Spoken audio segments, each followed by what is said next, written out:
Hello students, तो कैसे आप लोग। चले मिलके फोड़ते सीयूटी 2023 को। और इकोनॉमिक्स की तैयारी ऐसे करते हैं ताकि इकोनॉमिक्स में हमें जो है टॉप रैंक हासिल हो, और हमें जो है इंडिया की टॉप मोस्ट जो है सबसे बड़ी यूनिवर्सिटी उसमें एडमिशन मिल जाए और आपके मन चाहा कॉलेज आपको मिले। उसके लिए हमें क्या करनी होगी, तैयारी करनी होगी। तैयारी कैसे करनी होगी, मेरे साथ करनी होगी। और मैं ऐसे ऐसे क्वेश्चन आपको बताऊंगा जो सीयूटी एग्जाम की सबसे ज्यादा पूछे जाते हैं, और कुछ सैम्पल पेपर में आपको प्रोवाइड करूंगा। लेकिन सबसे पहले तैयारी करते हैं, ठीक है ना। अभी फिलहाल मैं कॉमन तैयारी कर रहा हूँ, फिर चैप्टर वाइज भी तैयारी करेंगे जो आपके कंप्लीट कोर्स में है, जिसमें आपको मैक्रो इकोनॉमिक्स भी है, माइक्रो इकोनॉमिक्स भी है। इसमें आपको इंडियन इकोनॉमिक डेवलपमेंट भी आएगा, साथ ही स्टैटिक्स भी कुछ क्वेश्चन पूछे जाएंगे जो कि कंप्लीट सिलेबस में है, ठीक है ना। आज की इस क्लास में, आज की इस वीडियो में आप लेके आपके लिए लेकर आया हूँ कितने क्वेश्चन, टॉप मोस्ट 100 क्वेश्चन। जो ऐसे क्वेश्चन जो, और ये क्वेश्चन है दो पोर्शन का। मैंने वो कलेक्ट किया है आपको माइक्रो एंड मैक्रो से। और अगर आप हिंदी मीडियम की स्टूडेंट है, आप केवल हिंदी मीडियम स्टूडेंट के लिए आज का ये क्लास है, जहां पर मैंने समष्टि और व्यष्टि अर्थशास्त्र के टॉप क्वेश्चंस 100 क्वेश्चन चुने हैं जो आपके एग्जाम के लिए बहुत ही ज्यादा इंपॉर्टेंट, ठीक है। इसका मतलब ये हुआ तैयारी ऐसे कि पूरी होगी। इसका मतलब इसलिए मैंने इसका टैगलाइन रखा है, अब होगी पूरी तैयारी, ठीक है ना। चलिए शुरू करते हैं। तो पहला क्वेश्चन हमें आज की क्लास का रखा है, वो क्या है, दिस वन। विनियोग की मात्रा में होने वाली वृद्धि के साथ साथ एमईसी, मार्जिनल इफिशियंसी अब capital, marginal efficiency of capital, MEC बोलते हैं, ठीक है ना। इसको बोलते हैं हिंदी में, अगर बोलते हैं सीमांत पूंजी दक्षता। क्या बोलते हैं, सीमांत पूंजी दक्षता। उसमें क्या होता है, अगर विनियोग यानी कि इन्वेस्टमेंट आपका बढ़ जाए, अगर इन्वेस्टमेंट आपका क्या हो जाए, चेंज डेल्टा जो है क्या हो जाए, इंक्रीज हो जाए, उसके साथ साथ सीमा पूंजी की सीमांत दक्षता जो होती है ना, वो धीरे धीरे हमारी क्या होती चली जाती है, घटती चली जाती है। ऑप्शन नंबर बी, ठीक है ना। जैसे जैसे आप विनियोग की मात्रा बढ़ाते चले जाएंगे, उससे मिलने वाली जो इफिशियंसी जो होता है हमें से, वो ऑटोमेटिक क्या हो जाएगा, आपका डिक्रीज होता चला जाएगा, राइट ना। क्वेश्चन नंबर सेकंड, पूर्ण रोजगार के आगे की सामूहिक मांग। पूर्ण रोजगार की सामूहिक मांग, पूर्ण रोजगार वाली सामूहिक मांग के अंतर को क्या कहते हैं। इसका मतलब होता है एक ऐसा इंस्टीट्यूशन जितनी एग्रीगेट डिमांड होनी चाहिए, और अगर एग्रीगेट डिमांड उससे ज्यादा है, तो इन दोनों के बीच का जो डिफरेंस होता है कि ये होनी चाहिए, ये आवश्यक सामूहिक मांग है, और ये वास्तविक सामूहिक मांग है। अगर वास्तविक सामूहिक मांग जो है आपका ज्यादा हुआ, क्या हुआ, ज्यादा हुआ, उस केस को हम क्या बोलते हैं, उस स्थिति में क्या होता है ना, एग्रीगेट डिमांड ज्यादा होगा, सामूहिक मांग ज्यादा ज्यादा होगा, सामूहिक पूर्ति। जब भी सामूहिक मांग ज्यादा होता है, उस स्थिति को बोलते हैं हम स्फीतिक अंतराल। क्या बोलेंगे, स्फीतिक अंतराल के नाम से जानते हैं। इसको सिंपल सा एक इस तरह से डायग्राम में शो कर सकते हैं। ये हो गया हमारे पास सामूहिक पूर्ति, और ये होनी चाहिए हमारे पास सामूहिक मांग इस बिंदु पर। लेकिन अगर सामूहिक मांग यहाँ ना होके हमारा सामूहिक मांग यहाँ पर हो जाता है, पूर्ति में वृद्धि होती नहीं है, तो नॉर्मल जो हमारा पोजीशन बन जाता है वो कौन सा बन जाता है, ये वाला पोजीशन। और इसको बोलते हैं हम स्फीतिक अंतराल, ठीक है ना। इसमें स्फीतिक अंतराल में क्या होता है, ओनली वस्तु की कीमतें बढ़ती, यानी कि यहाँ पर जो है महंगाई की पोजीशन आ जाती है, राइट। क्वेश्चन नंबर थ्री, मांग की लोच को मापने के लिए प्रतिशत या अनुपातिक विधि का प्रतिपादन किसने किया। ध्यान रखिएगा, जो अनुपातिक रीति का और प्रतिशत रीति का प्रतिपादन किया है, किसको विकसित जो किया है, वो किसने किया है, फ्लेक्स ने किया है। मार्शल का मान, मार्शल ने मांग के नियम का प्रतिपादन किया, लेकिन जो लोच है उसको मापने की विधि का जो प्रतिपादन फ्लेक्स ने किया था सबसे पहले, ठीक है। इसका मतलब आप चूज करेंगे ऑप्शन नंबर बी। हाँ, तो यहाँ पर बात है, मार्शल ने क्या किया था, थोड़ा बता दिया जाए आपको, क्योंकि तीन आगे आने वाले क्वेश्चन में। मार्शल ने क्या किया था, मार्शल ने बताया था मांग के नियम के बारे में, साथ ही साथ इसने उपयोगिता की गणना वाचक सिद्धांत को प्रतिपादित किया था। और प्रोफेसर हिस्क और एलन ने मिलकर क्या किया था, इन्होंने प्रतिपादन का उपयोगिता के क्रमवाचक सिद्धांत को किया था, जिसके अंतर्गत हम पढ़ते हैं क्या चीज, तटस्थता, ठीक है ना, तटस्थता वक्र के, इस तटस्थता वक्र के सिद्धांत को प्रतिपादन किया था किसने, हिक्स ने, ठीक है ना। ये चीज ध्यान में रखना है आपको। ना क्वेश्चन क्या है, फर्म का लाभ निम्नलिखित में से किस शर्त को पूरा करने पर अधिकतम होगा। एक फर्म का लाभ कब होगा, ध्यान में रखिएगा। फर्म का लाभ मतलब उत्पादक का संतुलन कब होता है, वो तब होता है जब किसी भी अर्थव्यवस्था में, किसी भी जो है उत्पादन प्रक्रिया में, जब एमआर और एमसी दोनों क्या हो, बराबर हो जाए। मतलब एक ऐसा पोजीशन, ये वाला पोजीशन, जहां पर जो एमआर होता है और जो एमसी होता है दोनों बराबर होते हैं, साथ ही साथ एमसी वक्र नीचे से ऊपर की ओर काटता होना चाहिए, जब ये दोनों पोजीशन सही होंगे तो हम लिखेंगे ए और बी दोनों, यानी कि ऑप्शन नंबर सी चूज करेंगे, क्योंकि शर्त पूरा होने के लिए दोनों कंडीशन का होना चाहिए, केवल बराबर, क्योंकि बराबर तो यहाँ पर भी है इस वाले पॉइंट में के, लेकिन के हमारा जो है, क्योंकि के आगे लाभ की जो अभी गुंजाइश बची हुई है, सो हम चूज करेंगे ऑप्शन नंबर ई। यहाँ पर जो है उपभोक्ता संतुलन की स्थिति में होगा, मतलब जब एमसी नीचे से काटता हो एमआर को। क्वेश्चन नंबर फिफ्थ, ठीक है। स्थिर विनिमय दर के निम्नलिखित में से कौन सा रूप है? स्थिर विनिमय दर की अगर बात करते हैं तो स्थिर विनिमय दर के रूप, मतलब स्थिर विनिमय दर दो रूप के होते हैं। एक है सौरमान प्रणाली, यानी कि पहला वाला भी, दूसरा है विनिमय दर की ब्रेटन वुड्स प्रणाली, यानी कि हम चूज करेंगे ऑप्शन नंबर सी। ए और बी दोनों दोनों ही विनिमय दर के दो प्रकार है, ठीक है। क्वेश्चन नंबर सिक्स, विकासशील अर्थव्यवस्था के लिए कौन सा बजट सबसे उपयुक्त है? किसी भी विकासशील देश, जैसे भारत एक विकासशील देश है, तो यहाँ पर भारत हर साल अपना जो बजट बनाती है ना, वो घाटे का बजट बनाती है। घाटे का बजट वो बजट होता है जहाँ पर देश का वास्तविक व्यय जो है वो ज्यादा होता है किसकी कंपेरिजन में, उसके प्राप्तियों में। इसका मतलब बजट व्यय इज ग्रेटर देन बजट प्राप्ति, ठीक है ना। ऐसी स्थिति को, जो देश के विकास के लिए व्यय का होना ज्यादा होना आवश्यक है ना। क्वेश्चन नंबर सेवन, भुगतान शेष के अंतर्गत निम्नलिखित में से कौन सी मदें सम्मिलित है? अगर हम भुगतान शेष की बात करते हैं, जिसको बोलते हैं इंग्लिश में बैलेंस ऑफ पेमेंट, शॉर्टकट में बोलते हैं बीओपी। बीओपी यानी कि भुगतान शेष के अंतर्गत कौन कौन सी मदें शामिल होती है? दृश्य मदें, अदृश्य मदें, पूंजी अंतरण। भुगतान शेष के अंतर्गत सभी प्रकार की मदें, चाहे किसी प्रकार की हो, वो सारी मदें शामिल होती है, यानी कि इनमें से सभी ध्यान में रखिएगा। लेकिन अगर आपसे पूछा जाता ना व्यापार शेष, क्या पूछा जाता? अगर आपसे पूछा जाता व्यापार शेष, तो ध्यान में क्या, व्यापार शेष के अंतर्गत केवल और केवल दृश्य मदें ही शामिल होती है, राइट। कॉन्सेप्ट पूरा याद रखना है, कॉन्सेप्ट में कहीं भी गुंजाइश नहीं होनी चाहिए। आपको अगर किसी पॉइंट में कोई डाउट होता है, कमेंट बॉक्स आपके पास दिया हुआ है, तुरंत टाइप कर दीजिए अपने डाउट्स को, उसका सॉल्यूशन मैं प्रोवाइड करूंगा। बाजार स्थिति जिसमें वस्तु का केवल एक ही क्रेता होता है, सिंपल सी बात है, इसका आंसर बिल्कुल सिंपल है। ऐसा बाजार जहां पर वस्तु का केवल एक ही क्रेता यानी कि एक ही उत्पादक होता है, उसे क्या कहते हैं? एक क्रेता, यानी कि एकाधिकार के नाम से उसको जानते हैं। ऑप्शन नंबर ए, ठीक है ना। क्वेश्चन नंबर नाइन, क्या सत्य है? आपको बताना है इन चारों में से राइट कौन सा है। GNP equal to GD plus घिसावट, ध्यान में रखिएगा। जी का मतलब होता है ग्रॉस, ग्रॉस में से घिसावट को माइनस कर देंगे तो हमें मिलेगा नेट। इसका मतलब ये वाला ऑप्शन ऑटोमेटिक गलत हो जाता है, ये वाला ऑप्शन भी गलत हो जाता है। तो ऑप्शन कौन सा होता है? ग्रॉस में से घिसावट को माइनस करेंगे, ऑप्शन नंबर सी। नेक्स्ट, निम्न में से कौन सा कथन सत्य है? इस चारों में से कोई कथन सत्य है? मनुष्य की आवश्यकता अनंत होती है, साधन सीमित होते हैं, और दुर्लभता की समस्या चयन की समस्या को जन्म देती है। यानी कि तीनों ही ऑप्शन अपने अपने लेवल पे सही है। इसका मतलब आंसर है ऑप्शन नंबर डी, इनमें से सभी। क्वेश्चन नंबर 11, निम्नलिखित में से कौन सा कथन सही है? यहाँ पर भी सेम रही है, चार कथन दे रखा है, चार में से कोई एक सही है, जो ब्लू कलर है वो सही है। क्यों? क्योंकि प्रयोज्य आय का फॉर्मूला पूछा है, प्रयोज्य आय बराबर व्यक्तिक आय। जब व्यक्तिक आय में से हम प्रत्यक्ष यानी कि इनकम टैक्स वगैरह जो पेमेंट माइनस कर देंगे, तो पर्सनल टैक्स यानी कि व्यक्तिगत आय में से जो भी आपका पर्सनल टैक्स बनता है, पर्सनल आय में से ही, पर्सनल इनकम में से ही पर्सनल टैक्स पे किया जाएगा, उसके बाद जो बचता है उसको बोलते हैं व्यक्तिगत प्रयोज्य आय।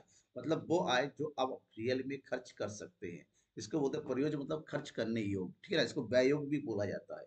बाकी ऑप्शंस गलत है।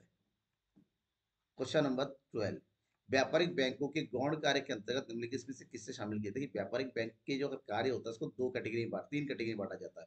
एक होता है व्यापारिक बैंकों के मुख्य कार्य, एक होता है गौण कार्य, और एक होता है सामाजिक कार्य, राइट।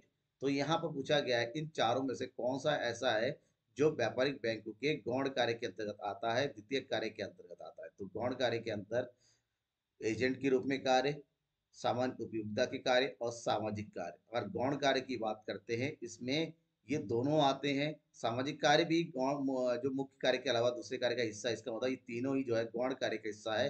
तो ऑप्शन नंबर डी हम चूज करेंगे, इनमें से सभी। क्वेश्चन नंबर 13, साख मुद्रा का विस्तार होता है जब सी आर आर में क्या करेंगे? साख मुद्रा, ठीक है, साख मुद्रा का विस्तार का होता है मुद्रा पूर्ति में वृद्धि होना। क्या होना? मुद्रा पूर्ति में वृद्धि होना। और मुद्रा पूर्ति में वृद्धि तब होगी जब व्यापारिक बैंक, जो कमर्शियल बैंक है, वो ज्यादा लोन बांटेंगे।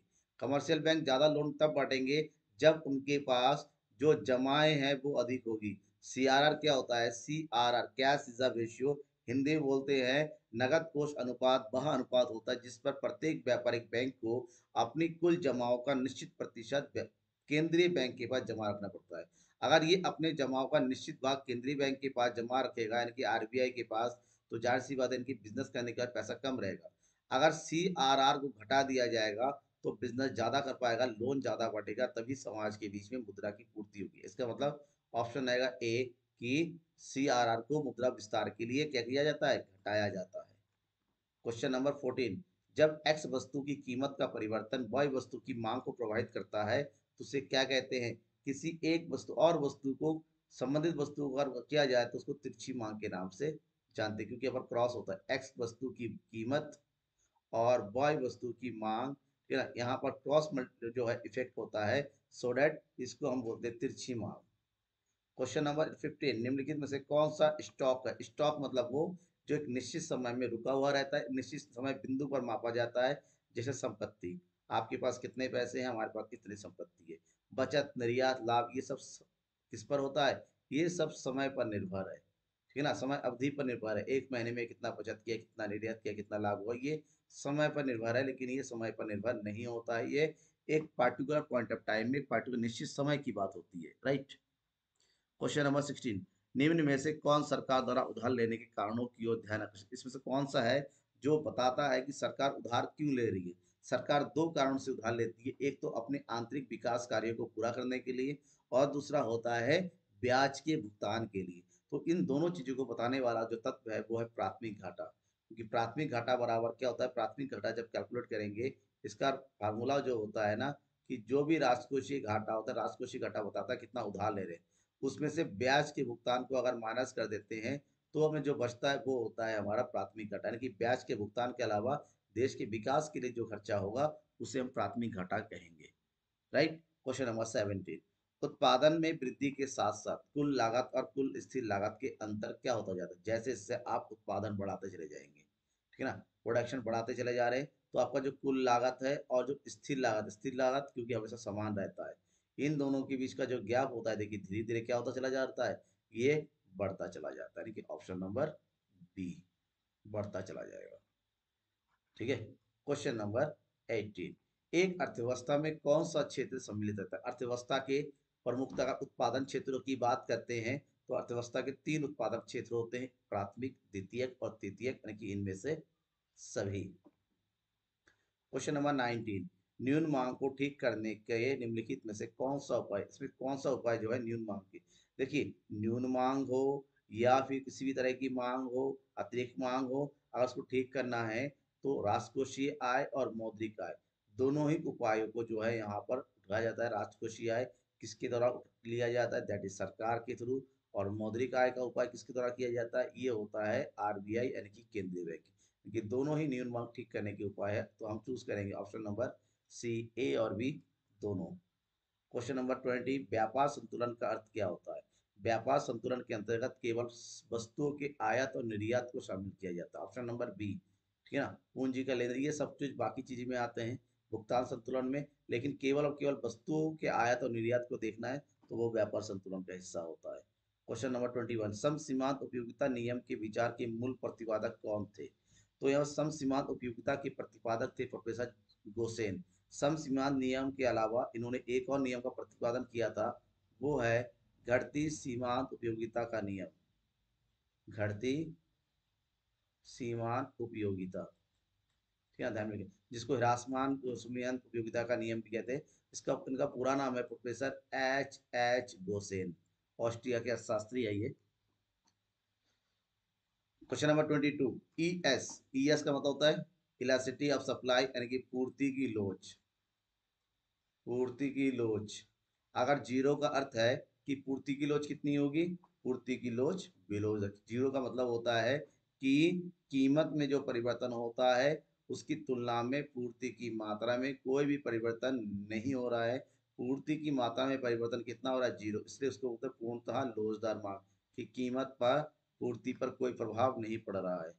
क्वेश्चन नंबर 23, देश में कागजी नोट जारी करने का कार्य कौन करता है? इसमें कोई शक नहीं है, देश में कागजी नोट को जारी करने का कार्य केंद्रीय बैंक का है, और भारत की केंद्रीय बैंक का नाम है RBI, that means reserve Bank of India. Question number 24, मांग में संकुचन तब होता है जब, देखिए मांग में परिवर्तन के कई कारक है, कई प्रकार है। एक होता है संकुचन और विस्तार, दूसरा होता है मांग में कमी या वृद्धि। तो मांग में संकुचन तब होता है जब अन्य कारक स्थिर रहे और वस्तु की कीमत बढ़ती है, क्योंकि वस्तु की कीमत बढ़ने से वस्तु की मांग कम होती रहती है।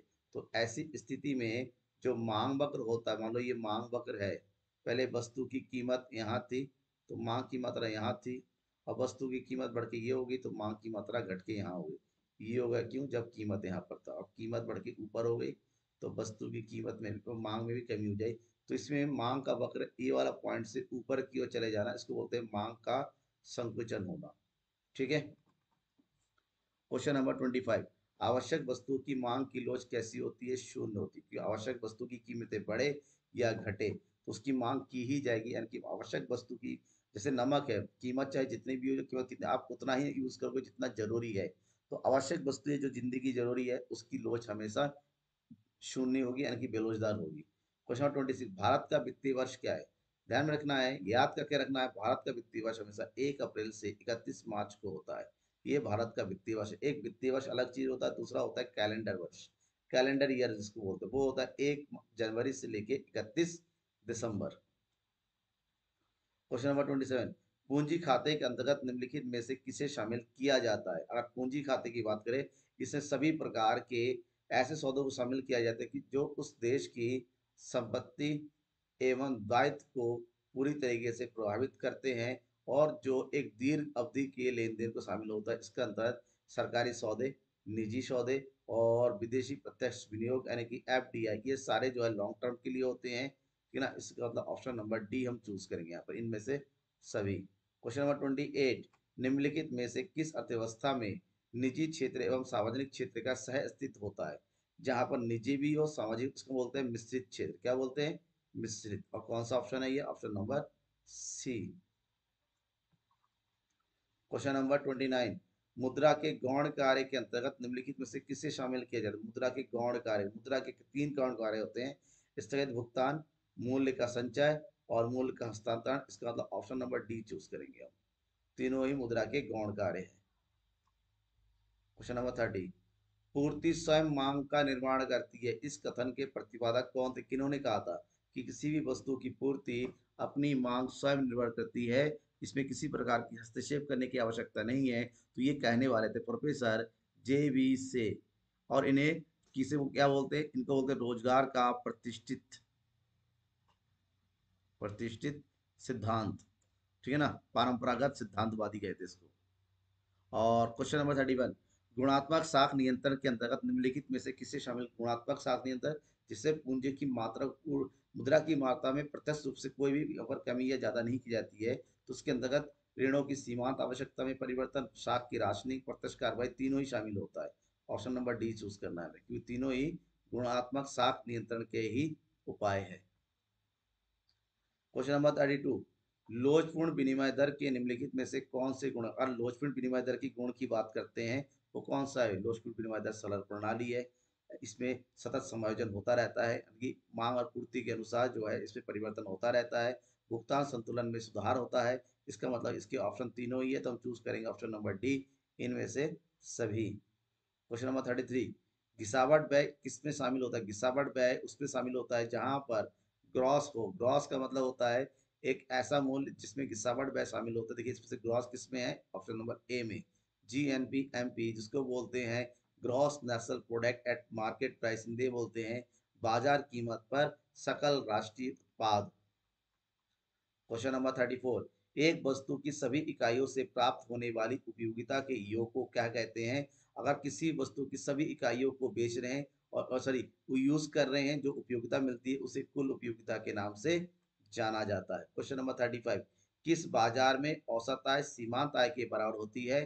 केवल ध्यान रखिए, पूर्ण प्रतियोगिता बाजार ही ऐसा बाजार है जहां पर औसत आय यानी कि AR और MR दोनों ही बराबर होता है, और इसका वक्र हमेशा सीधा एक साथ एक ही वक्र बन जाता है, यार is AR equal to MR। Question number 36, currency जमा अनुपात किसके बराबर होता है। करेंसी जमा अनुपात जो CU/DD के, मतलब जो मुद्रा करेंसी, सीयू का मतलब होता है currency held by the public, जो लोगों के हाथ में पैसा है और उनकी जो बैंक में जमा पैसा, इन दोनों का जो अनुपात होता है उसे बोलते हैं करेंसी जमा अनुपात। कौन सा प्रत्यक्ष करों का जोड़ा है, इसमें से कौन सा है जो प्रत्यक्ष, यानी कि प्रत्यक्ष का मतलब ऐसा कर जिसको देना होता है उसी के नाम पर रखा जाता है, उसी को देना पड़ता है। ऐसे करों में कौन सा होता है, संपत्ति कर, आय कर, जो लोगों की प्रत्यक्ष कर के अंतर्गत आता है, क्योंकि जिसका संपत्ति होगा उसी को टैक्स पे करना पड़ेगा, जिसकी इनकम है वही टैक्स पे करता है। बाकी ये सब जो है अप्रत्यक्ष करों की उदाहरण है। ठीक है ना, कौन सा कर, अप्रत्यक्ष कर। राइट। नेक्स्ट क्वेश्चन नंबर 38, अल्पकालीन उत्पादन फलन की व्याख्या किस नियम के अंतर्गत होती है। अगर हम अल्पकालीन उत्पादन फलन के अंतर्गत की करें तो अल्पकालीन उत्पादन फलन की व्याख्या परिवर्तनशील अनुपात के नियम के अंतर्गत करते हैं, जबकि पैमाने के प्रतिफल का नियम जो है किसके अंतर्गत होता है, ये दीर्घकालीन उत्पादन फलन का नियम होता है। मांग का नियम अलग कॉन्सेप्ट है, मांग की लोच भी अलग कॉन्सेप्ट है। तो ये अल्पकालीन उत्पादन फलन का नियम है और ये दीर्घकालीन उत्पादन फलन का नियम है, पैमाने का प्रतिफल। राइट। क्वेश्चन नंबर 39, संतुलन की स्थिति में क्या होता है। संतुलन की स्थिति में विक्रय की कुल मात्रा खरीदी जाने वाली मात्रा के बराबर होती है। ठीक है। बाजार पूर्ति बाजार मांग के बराबर होती है। ना ही फर्म ना ही उपभोक्ता विचलित होना चाहते हैं, मतलब किसी में भी कोई एक ऐसी स्थिति जहां पर वस्तु की मांग और वस्तु की पूर्ति दोनों ही बराबर होती है और एक निश्चित कीमत पर सब लोग क्रय विक्रय करने के लिए तैयार होते हैं, उसे बोलते हैं संतुलन की स्थिति। ऑप्शन नंबर डी, तीनों ही ऑप्शन सही है। क्वेश्चन नंबर 40, कौन सा कथन सत्य है, इसमें सत्य कथन बताना है। एमपीसी और एमपीएस, एमपीसी का मतलब होता है मार्जिनल कैपेसिटी टू कंज्यूम, जबकि एमपीएस का मतलब होता है मार्जिनल कैपेसिटी टू सेव, यानी कि सीमांत, सीमांत उपभोग प्रवृत्ति और सीमांत बचत प्रवृत्ति, इन दोनों का टोटल हमेशा क्या होता है, एक के बराबर होता है। ठीक है ना, मान लो सीमांत उपभोग प्रवृत्ति 0.5 है, तो सीमांत उपभोग बचत प्रवृत्ति हमारा 0.5 होगा, क्योंकि दोनों ही टोटल हमेशा क्या होगा, 1 आएगा। क्वेश्चन नंबर 41, एम आर प्रदर्शित किया जाता है, यहाँ पर एम आर का फॉर्मूला क्या है। अगर एम आर यानी कि मार्जिनल रेवेन्यू, यानी कि सीमांत आगम की अगर बात करें, उसका फार्मूला होता है डेल्टा टी आर।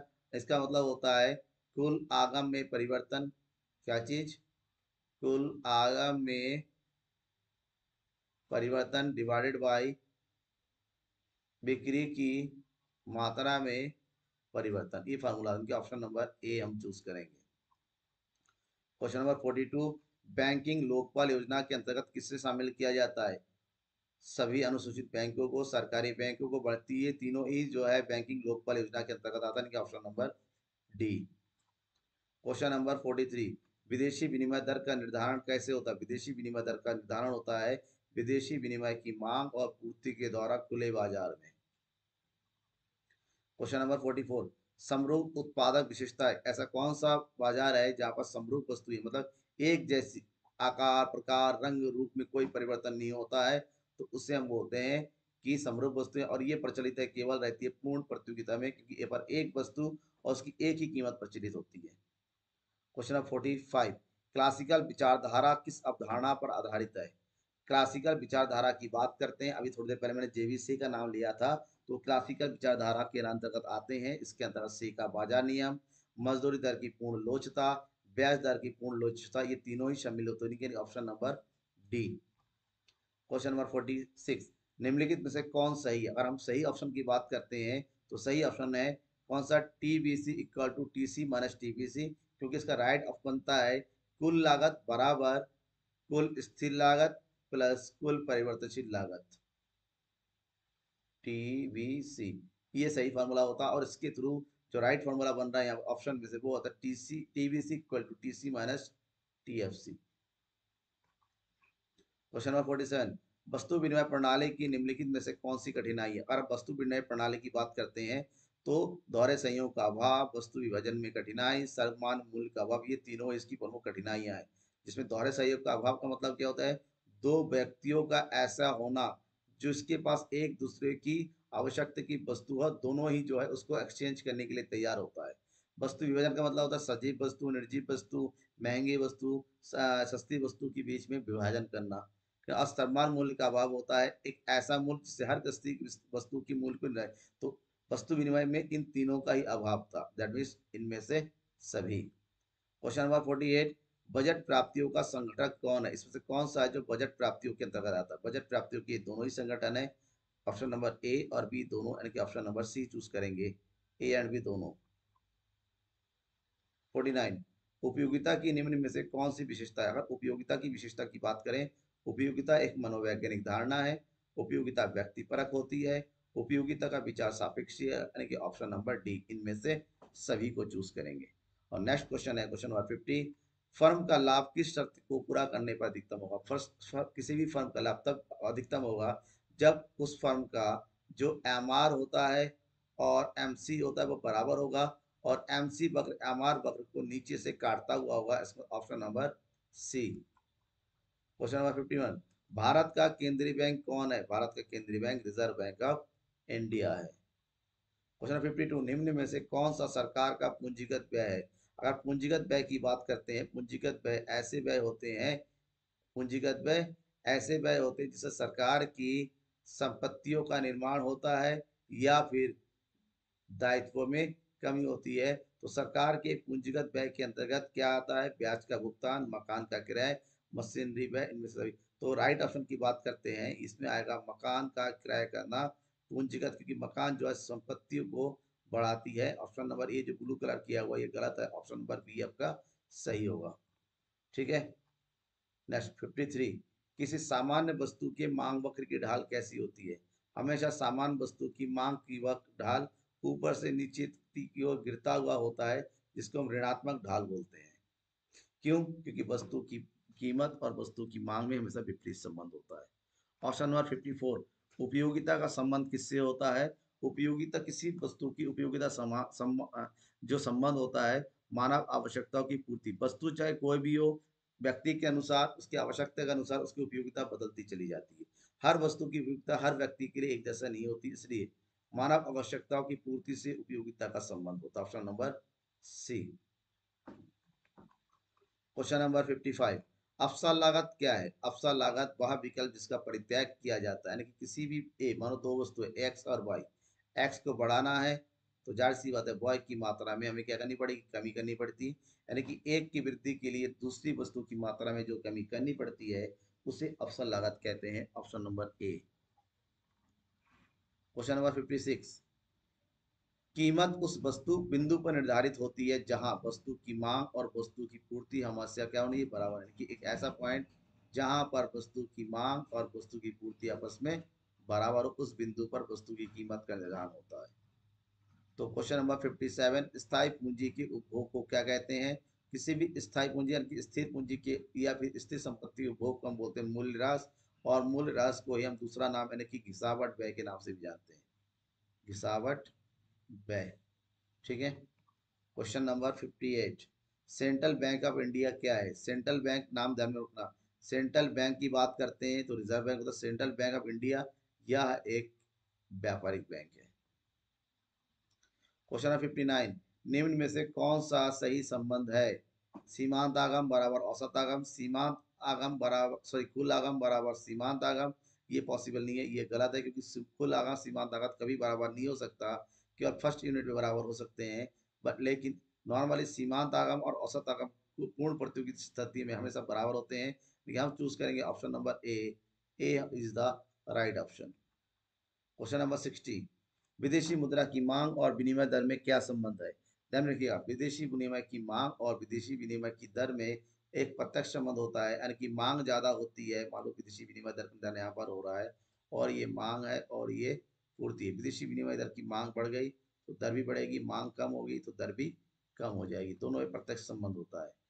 निम्न में से कौन एक खुली अर्थव्यवस्था में समग्र मांग को दर्शाता है?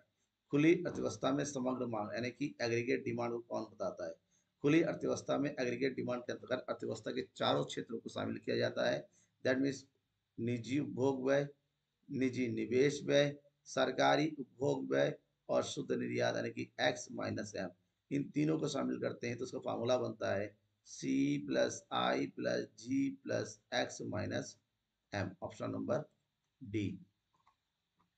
क्वेश्चन नंबर 62, उपभोक्ता संतुलन से अभिप्राय किस स्थिति से होती है? तो ध्यान रखिएगा, उपभोक्ता संतुलन से अभिप्राय उपभोक्ता के अधिकतम संतुष्टि प्राप्त करते ऐसी बिंदु पर जहां उपभोक्ता को अपने व्यय की तुलना में अधिकतम संतुष्टि की प्राप्ति होती है, उसे उपभोक्ता संतुलन के नाम से जानते हैं।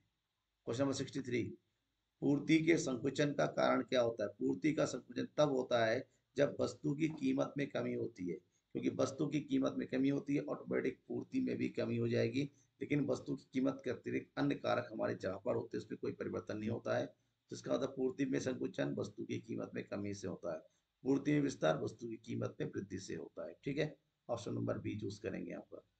क्वेश्चन नंबर 64, किस उद्देश्य के लिए खरीदी गई वस्तु अंतिम वस्तु होती है? तो हमें अंतिम वस्तु वह वस्तु होती है जो आवश्यकता की पूर्ति के लिए खरीदा जाए या फर्म में निवेश के लिए खरीदा जाए, उसे हम क्या बोलते हैं? अंतिम वस्तु। फर्म के निवेश के लिए मतलब मशीन खरीदा गया है, मशीन से की सहायता से वस्तु का उत्पादन किया जाएगा, लेकिन मशीन फर्म के लिए अंतिम वस्तु होगी, यानी कि ऑप्शन नंबर ए और बी दोनों। क्वेश्चन नंबर 65, आय एवं उत्पादन के संतुलन स्तर पर सामूहिक मांग में वृद्धि होने पर निम्नलिखित में से किसमें वृद्धि होती है? अगर आय और उत्पादन के संतुलन स्तर पर सामूहिक मांग में वृद्धि हो जाती है, एडी में वृद्धि होती है, तो ऐसे में किसमें वृद्धि होगी? तो संतुलन स्तर, एक आय एवं उत्पादन के संतुलन स्तर पर सामूहिक मांग में वृद्धि होने पर, मतलब यहाँ पर संतुलन स्तर बना हुआ है ये वाला पॉइंट, राइट समझिएगा। ठीक है ना, ये वाला पॉइंट बना हुआ है, ये है ई। सॉरी, यहाँ पर थोड़ा सा चेंज करते हैं इसको, थोड़ा ग्राफ जो है गलत बना दिया मैंने। मान लो ये वाला पॉइंट है, ये है हमारे पास एग्रीगेट सप्लाई, ये होना चाहिए एग्रीगेट डिमांड, लेकिन एग्रीगेट डिमांड यहाँ पर है। तो ऐसी स्थिति में, क्योंकि स्थिति ये वाला पॉइंट होता है, उत्पादन में तो वृद्धि होगी नहीं, एग्रीगेट बढ़ेगा नहीं, तो केवल केवल वस्तु की कीमत में वृद्धि हो जाएगी। इसका मतलब होता है आय एवं उत्पादन के संतुलन स्तर पर सामूहिक मांग में अगर वृद्धि होती है, तो इनमें से जो वृद्धि होगी वो किसमें होगी? केवल आय में। किसमें वृद्धि होगी? आय में, ना ही रोजगार में ना उत्पादन में, केवल आय में वृद्धि होगी। ठीक है, और आय का मतलब होता है वस्तु की कीमत में। ठीक है, तो ऑप्शन जो होगा आय में भी होगी, और उसके बाद उत्पादन के बाद अगर ऐसा होता है तो रोजगार उत्पादन के ऑप्शन नंबर हम डी को चूज करेंगे यहाँ पर, क्योंकि आय में वृद्धि होगी तो उत्पादन में भी होगी, उत्पादन में वृद्धि होगी रोजगार में भी, और तो ऑप्शन नंबर डी हमारा चूज करेंगे यहाँ पर। ठीक है, क्वेश्चन नंबर 65, 66, पूंजी बजट शामिल किया जाता है। पूंजी बजट किसमें शामिल किया जाता है? पूंजी बजट के अंतर्गत केवल पूंजीगत प्राप्ति या पूंजीगत व्यय को शामिल किया जाता है, option number B. Question number 7, उत्पादन फलन को व्यक्त किया जाता है किसके द्वारा? और उत्पादन फलन क्या होता है? उत्पादन फलन वस्तु की उत्पादन की मात्रा और उत्पादन के साधनों के बीच की संबंध है। तो उत्पादन को साधनों को दर्शाया जाता है एबीसीडी, मात्रा को दर्शा रहा है क्यूएक्स, यानी कि ऑप्शन नंबर बी राइट है। क्वेश्चन नंबर 68, यदि अर्थव्यवस्था में आय का संतुलन स्तर पर पूर्ण रोजगार के पहले निर्धारित होता है, यानी कि जहां होना चाहिए था ये वाला पॉइंट, उससे पहले निर्धारित होता है, यानी कि एडी यहाँ होना चाहिए था, लेकिन एडी यहाँ पर हो गया है, तो इसको क्या बोलेंगे? इसको बोलेंगे जितनी मांग होनी चाहिए उतनी मांग नहीं है, मांग कम है, इसको बोलते हैं न्यून मांग की दशा। क्वेश्चन नंबर 69, भुगतान संतुलन की कौन सी विशेषता है? अगर भुगतान संतुलन की विशेषता की बात करें तो यहाँ पर भुगतान संतुलन में क्रमबद्ध रेखा रिकॉर्ड किया जाता है, निश्चित शब्द समय अवधि का होता है, इसमें पर्याप्त व्यापकता को नहीं है, option number D. Question number 70, उपभोक्ता का संतुलन किस बिंदु पर होता है? उपभोक्ता का संतुलन उस बिंदु पर होता है जहां सीमांत उपयोगिता और मूल्य की उपयोगिता दोनों आपस में बराबर होता है, तब ऑप्शन नंबर ए। 71, किसी वस्तु का मूल्य कहाँ निर्धारित होता है? किसी वस्तु का मूल्य उस बिंदु पर निर्धारित होता है जब वस्तु की मांग और वस्तु की पूर्ति बराबर होती है। 72, पूर्ण प्रतियोगिता में क्या स्थिर रहता है? पूर्ण प्रतियोगिता में हमेशा जो है सीमांत आगम और औसत आगम दोनों स्थिर रहता है। 73, प्राथमिक घाटा क्या होता है? प्राथमिक घाटा होता है वित्तीय घाटा, यानी कि राजकोषीय घाटा माइनस बैक्स का भुगतान। वित्तीय घाटे को ही राजकोषीय घाटे के नाम से जाना जाता है, ध्यान रखिएगा, इसमें कंफ्यूजन नहीं होना है। क्वेश्चन नंबर 74, धातु मुद्रा होती है कैसी? धातु मुद्रा प्लास्टिक की होती है, रबड़ की, तांबे। बेसिकली धातु मुद्रा वो होती है जो किसी धातु की बनी होती है, जैसे तांबा है, सोना है, ठीक है ना, तांबा सोना हो गया, सिल्वर हो गया, ये सब चीजें धातु मुद्रा होती हैं। क्वेश्चन नंबर 75, बैंक दर को और किस नाम से जाना जाता है? बैंक दर को कटौती के नाम से जाना जाता है, क्योंकि बैंक दर जो बिल होता है, जो सिक्योरिटी होती है, उसके उसके कटौती के बदले में इशू किया जाता है, यानी इस कटौती दर कहते हैं इसको। क्वेश्चन नंबर 78, रोजगार सिद्धांत का संबंध किससे होता है? रोजगार सिद्धांत का संबंध जो होता है समष्टि अर्थशास्त्र के अंतर्गत, क्योंकि संपूर्ण अर्थव्यवस्था में रोजगार के निर्धारण की बात करता है। क्वेश्चन नंबर 77, पूर्ति लोच की माप किस सूत्र द्वारा की जाती है? अगर पूर्ति लोच की माप की बात करते हैं, उसका प्रमुख सूत्र जो है ऑप्शन नंबर ए है।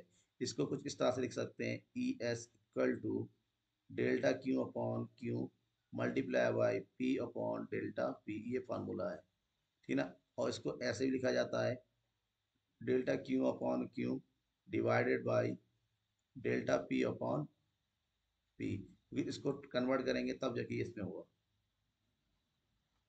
Okay, next question. एकाधिकार फर्म के संतुलन की शर्त नहीं है, इसमें से कौन सा जो है एकाधिकार फर्म के संतुलन की शर्त नहीं है? ठीक है ना, सीमांत आय और सीमांत आगम, क्योंकि ये पूर्ण प्रतियोगिता की स्थिति बताता है। एकाधिकार में कभी भी सीमांत आय और औसत आगम आपस में बराबर नहीं होता है। क्वेश्चन नंबर 79, बजट है क्या? बजट सरकार के आय और व्यय का ब्यौरा होता है, बिल्कुल सही है। सरकार आर्थिक नीति का दस्तावेज होता है, बिल्कुल सही है। सरकार नए कार्यक्रमों का विवरण होता है, बिल्कुल सही है। यानी कि ऑप्शन नंबर डी चूज करेंगे जब तीनों सही है। क्वेश्चन नंबर 80, एक वस्तु की 5 इकाइयाँ बेचने पर कुल संप्राप्ति 100 है, 6 इकाइयाँ बेचने पर सीमांत संप्राप्ति 8 है, तो 6 इकाइयाँ किस कीमत पर बेची जाती है? ठीक है ना, 5 इकाइयाँ बेची यानी कि ये हो गया क्यू, और कुल संप्राप्ति यानी कि टी आर कितना है? 100। वहीं पर 6 इकाइयाँ बेची जा रही हैं और सीमांत यानी कि एम आर जो है कितना है? 8 है। तो 100 इकाइयाँ जब बेची जा रही है तो ऐसे में किस कीमत पर बेची जाती है? 6 इकाइयाँ किस कीमत बेची जा रही है? तो 5 इकाई पर टी आर कितना है? 100 है। तो 6 इकाइयाँ एम आर जब 8 है तो इन दोनों को आपस में जोड़ दीजिए, तो टोटल कितना हो जाएगा? ये हो जाएगा आपका कितना? That is 108। तो हमें बोला कीमत कुछ निकालना है, कीमत का मतलब होता है एवरेज रेवेन्यू। एवरेज का इक्वल होता है टी आर अपॉन क्यू, यानी कि 108 को 6 से भाग करेंगे, ये हो जाएगा 6 कम 6, 6 अड़ते 48, यानी कि 18 रुपए, that means 18। Okay, now next question. कौन सा कथन सत्य है? अगर सही का कथन की बात करते हैं तो यहाँ पर k इक्वल टू 1/1 - m, तो k का मतलब क्या होता है? k का मतलब होता है गुणक, यानी कि मल्टीप्लायर। मल्टीप्लायर का सूत्र दो फार्मूला होता है, एक तो होता है k इक्वल टू 1/, दूसरा फार्मूला होता है delta Y upon delta I. ये दो फार्मूला याद रखना है आपको। क्वेश्चन नंबर 82, राजकोषीय घाटा किसके समान है? राजकोषीय घाटा प्राथमिक घाटा और ब्याज भुगतान के समान होता है, दोनों का योग होता है। क्वेश्चन नंबर 83, जब 100 इकाइयाँ उत्पादन करने की कुल स्थिर लागत 30 हो और औसत परिवर्तित 3 हो तो कुल लागत कितनी होगी? ये है 100 क्यों, और वहीं पर टी एफ सी जो है कितनी है? 30 है, और ए बी सी कितनी है? 3 है। तो इस स्थिति में जो, क्योंकि जब कुल लागत निकालेंगे टी सी इक्वल टू हो जाएगा T F C plus T V C. तो टी एफ सी अगर इतना है, ठीक है ना, और जो औसत परिवर्ती लागत कितना है? 30 है, तो सबसे पहले निकालेंगे टी बी सी, और टी बी सी का फॉर्मूला होता है A B C multiply by Q. तो ए बी सी कितना हो जा रहा है यहाँ पर? 300। कितना आ गया? 300। 300 प्लस 30, तो कितना होगा आंसर? आंसर होगा 330, option number D. Question number 84, आयकर का लाभ प्राप्त होता है किसको? आयकर हमेशा केंद्रीय सरकार को प्राप्त होता है। 85, मांग की लोच की माप किस विधि से की जाती है? अगर मांग की लोच की माप कहें, कुल विधि, प्रतिशत विधि, तीनों ही विधि है, इसका option number D. Question number 86, अविस्फीतिक अंतराल के माप को कौन बताता है? अविस्फीतिक अंतराल का मतलब होता है न्यून मांग, एक ऐसी स्थिति जहां जितनी आवश्यक मांग होती है उसकी तुलना में वास्तविक मांग जब कम होती है, उसके अंतर को न्यून मांग के नाम से जानते हैं। क्वेश्चन नंबर 87, केंद्रीय बैंक का प्रमुख कार्य क्या है? केंद्रीय बैंक के कार्यों की बात करें, केंद्रीय बैंक सरकार का बैंकर होता है, केंद्रीय बैंक बैंकों का बैंक होता है, केंद्रीय बैंक नोटों को जारी करता है, option number D. Question number 88, विदेशी विनिमय की मांग के प्रमुख सूत्र क्या है? कहाँ से हमारे देश में विदेशी विनिमय की कितनी मांग होती है, जरूरत पड़ती है? विदेशी मांग तब होती है जब विदेशों से वस्तु और सेवा को आयात किया जाए, विदेशों में निवेश किया जाए, विदेशों को भेंट किया जाए, यानी कि ऑप्शन नंबर डी। तीनों ही कंडीशन में विदेशी विनिमय की मांग होगी। क्वेश्चन नंबर 89, गोईपुरिया समिति किस वर्ष गठित हुआ? गोईपुरिया समिति की बात करें, इसका गठन 1985 में हुआ। पूर्ति में वृद्धि का निम्नलिखित में से कौन सा एक कारण नहीं है? अगर हम पूर्ति में वृद्धि की बात करें, पूर्ति में वृद्धि तब वृद्धि होती है जो कीमत करते अन्य कारकों में परिवर्तन हो, करों में कमी, तकनीक में परिवृत्ति, उद्योग की फर्मों संख्या में वृद्धि, इन सभी कारणों से पूर्ति में वृद्धि होगी। ऑप्शन नंबर डी जो है यहाँ पर गलत है। 89 अति परवलयाकार मांग वक्र निम्न में से क्या दिखाता है? अति परवलय मांग वक्र दिखाता है कि मांग जो है क्या है, मांग में इकाई लोचदार है। ठीक है। 82 उपभोक्ता कौन होता है? उपभोक्ता एक आर्थिक एजेंट होता है जो अपनी आवश्यकता की पूर्ति करता है। 89 सभी आर्थिक समस्याओं का कारण क्या है? बेसिकली सभी आर्थिक समस्याओं का कारण होता है असीमित इच्छाओं का होना, साधनों का सीमित होना और विभिन्न प्रधानता का होना, हर किसी की अपनी आवश्यकता का अंतर होने का। Option number D. 94 निम्नलिखित में से कौन आर्थिक वस्तु है? अगर आर्थिक वस्तु की बात करते हैं वो है टेलीविजन, क्योंकि इसको मुद्रा के माध्यम से खरीदा जाता है। हवा, सूर्य की रोशनी, नदी, ये प्राकृतिक जो है वस्तु है, आर्थिक वस्तु नहीं। क्वेश्चन नंबर 85 निम्नलिखित में से किस कौन सेवा के उदाहरण है? अगर सेवा का उदाहरण दे रखा है, जो सेवा प्रदान करता है वस्तु ने, चिकित्सक के कार्य होते हैं, अध्यापक के कार्य, वकील, ये सब सेवा है। Option number D. 96 एक देश का आर्थिक विकास किस पर निर्भर करता है? किसी भी देश का आर्थिक विकास निर्भर करता है उस देश की पूंजी संसाधन कैसा है, बाजार का आकार कितना बड़ा है, प्राकृतिक खनिज कैसा है। अगर ये सब तो पर्याप्त मात्रा है तो देश का आर्थिक विकास बहुत तेज गति से होता है। इनका ऑप्शन नंबर डी। 97 निम्नलिखित में से कौन सा अप्रत्यक्ष कर नहीं है? उत्पादन शुल्क अप्रत्यक्ष कर है, बिक्री कर भी अप्रत्यक्ष कर है, संपत्ति कर है, प्रत्यक्ष कर होता है, इसको प्रत्यक्ष कर कहते हैं। इसका तो हमें अप्रत्यक्ष कर नहीं ढूंढना है, तो हमने ढूंढ लिया ऑप्शन नंबर बी, संपत्ति कर। 88 निम्नलिखित में से कर की विशेषता क्या है? कर एक अनिवार्य भुगतान है, जरूरी है। कर सामान्य हित के लिए होता है, बिल्कुल सही। कर वैधानिक है, बिल्कुल सही। कर के बदले में आप किसी प्रकार की जो है एक्स्ट्रा क्लेम नहीं कर सकते, यानी कि ऑप्शन नंबर डी हमारा सही आंसर है। क्वेश्चन नंबर 99 बाजार कीमत संबंधित है किससे? बाजार कीमत हमेशा अति अल्पकाल से संबंधित है, जबकि जो दीर्घकाल से संबंधित होते हैं उसको बोलते हैं हम सामान्य कीमत। क्या बोलते हैं इसको? सामान्य कीमत। और लास्ट क्वेश्चन है आज की इस क्लास का, दैट इज राष्ट्रीय आय से अभिप्राय है। राष्ट्रीय आय क्या है? राष्ट्रीय आय घरेलू तथा विदेशों से प्राप्त शुद्ध कारक आय के योग को बोलते हैं। इसके अंतर्गत जो है घरेलू आय यानी कि एनडीपीएफसी प्लस एनएफआईए दोनों ही कीमत को शामिल किया जाता है, दोनों ही मूल्य को शामिल किया जाता है राष्ट्रीय आय के अंदर। तो ये रहे आपके आज के 100 top important question. Next video में आपको लेके आऊंगा और भी important important questions chapter wise, ठीक है ना, जो आपके लिए बहुत ही ज्यादा इंपॉर्टेंट होगा आपके एग्जाम के लिए। तब तक के लिए थैंक यू एंड बाय। बने रहिए मेरे साथ इसी तरह से अपनी प्रैक्टिस करते रहने के लिए।